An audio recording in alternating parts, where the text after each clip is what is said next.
ముద్రగడ పద్మనాభం అంత్యక్రియల వద్ద గొడవేంటి? వైసీపీ చేసిన శవ రాజకీయమేంటి? ముద్రగడ కుటుంబంలో చిచ్చు పెట్టిందెవరు?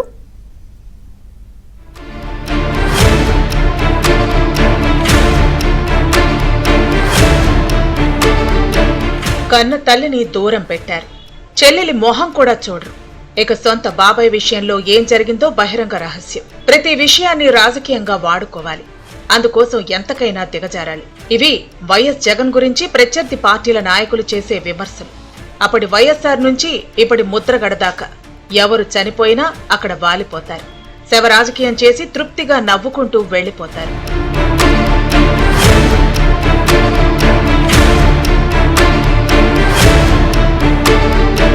కాపు ఉద్యమ నేతగా ముద్రగడ పద్మనాభం చిరపరిచితుడు. చనిపోయే నాటికి వైఎస్ఆర్సీపీలో ఉన్నారు. గత ఎన్నికల ముందు వైసీపీలో చేరాక కూటమి ప్రభుత్వం అధికారంలోకి రాకుండా అడ్డుకోవడానికి తన వంతు ప్రయత్నించారు. చంద్రబాబు, లోకేష్, పవన్ పై పదే పదే అదే పనిగా విరుచుకుపడ్డారు. కానీ ఆయన చనిపోయారని తెలియగానే ప్రభుత్వం వెంటనే స్పందించింది. అధికారిక లాంఛనాలతో అంత్యక్రియలు చేయాలని నిర్ణయించింది. అలాగే ప్రభుత్వ పెద్దలు, మంత్రులు, ఇతర కూటమి నేతలందరూ నివాళులర్పించారు. కుటుంబానికి సానుభూతి తెలిపారు. కానీ ఇక్కడ కూడా జగన్ దుర్బుద్ధి చూపారు. ముద్రగడకు ప్రభుత్వ అధికార లాంఛనాలతో తుది సంస్కారాలు చేయటానికి ఒప్పుకోవద్దంటూ ఆయన కుటుంబాన్ని ఒత్తిడి చేశారు. అధికార లాంఛనాలతో అంత్యక్రియలు కుటుంబ సభ్యులు తిరస్కరించారంటూ వైసీపీ నేత జక్కంపూడి రాజాతో చెప్పించారు. ఈ లెక్కన ముద్రగడకు చివరి గౌరవం కూడా దక్కకుండా చేయాలని, ఆ తర్వాత నెపాన్ని కూటమి ప్రభుత్వంపై నెట్టాలనేది జగన్ వ్యూహం. అయితే ముద్రగడ కుటుంబం వద్దని చెప్పినా చంద్రబాబు ప్రభుత్వం మాత్రం ఎలాంటి భేషజాలకు, ఈగోలకు పోలేదు. అధికార లాంఛనాలతోనే అంత్యక్రియలు నిర్వహించింది.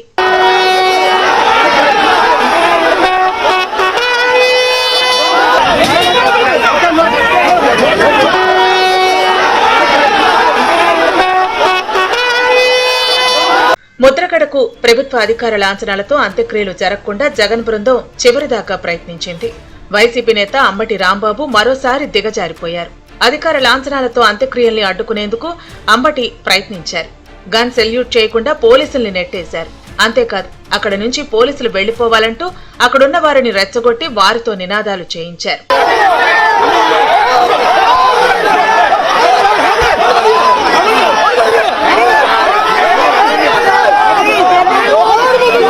ముద్రగడ భౌతిక కాయానికి మంత్రి కందుల దుర్గేష్ నివాళులర్పించారు.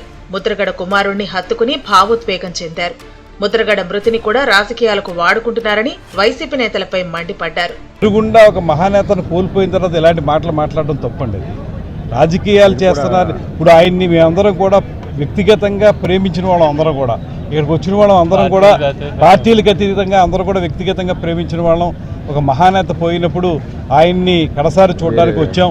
ఆయనకి శ్రద్ధాంజలి ఘటించాలని వచ్చాం తప్పితే ఇక్కడ రాజకీయాలు మాట్లాడి ఇంకో రకమైనటువంటి దీన్ని ఆయన యొక్క మరణాన్ని కూడా రాజకీయాలు వాడేటువంటి అవసరం మాకు లేదనేటువంటి మాట. జగన్ కుటుంబంలో ఉన్నట్లే ముద్రగడ కుటుంబంలోనూ వివాదాలున్నాయి. వాటిని కూడా తన రాజకీయం కోసం వాడుకున్నారు వైసీపీ అధినేత. ముద్రగడ చివరి చూపు కోసం వచ్చిన ఆయన కుమార్తె క్రాంతిని అడ్డుకునేలా చేశారు. క్రాంతిని కుటుంబ సభ్యులు, అనుచరులు అడ్డుకున్నారు. గొడవలు జరగకుండా ఆమెతో పోలీసులు మాట్లాడారు. చివరకు ముద్రగడకు క్రాంతి నివాళులర్పించి కిర్లంపూడి నుంచి వెళ్లిపోయారు. తన తండ్రిని చివరి చూపు చూసుకోకుండా వైసీపీ వాళ్లే అడ్డుకున్నారని క్రాంతి ఆవేదన వ్యక్తం చేశారు.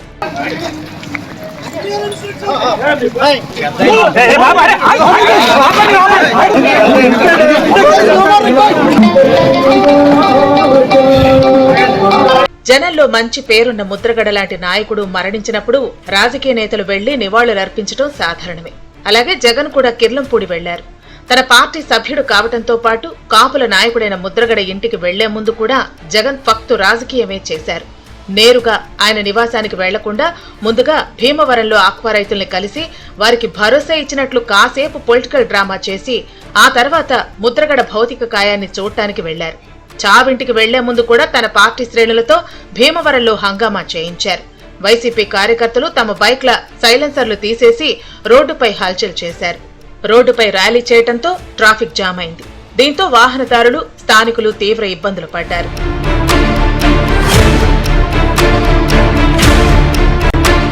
మరోవైపు ముద్రగడ అంతిమ యాత్రలో పాల్గొన్న జగన్ ఆయన పాడె మోయటం అక్కడున్న వారిని ఆశ్చర్యపరిచింది.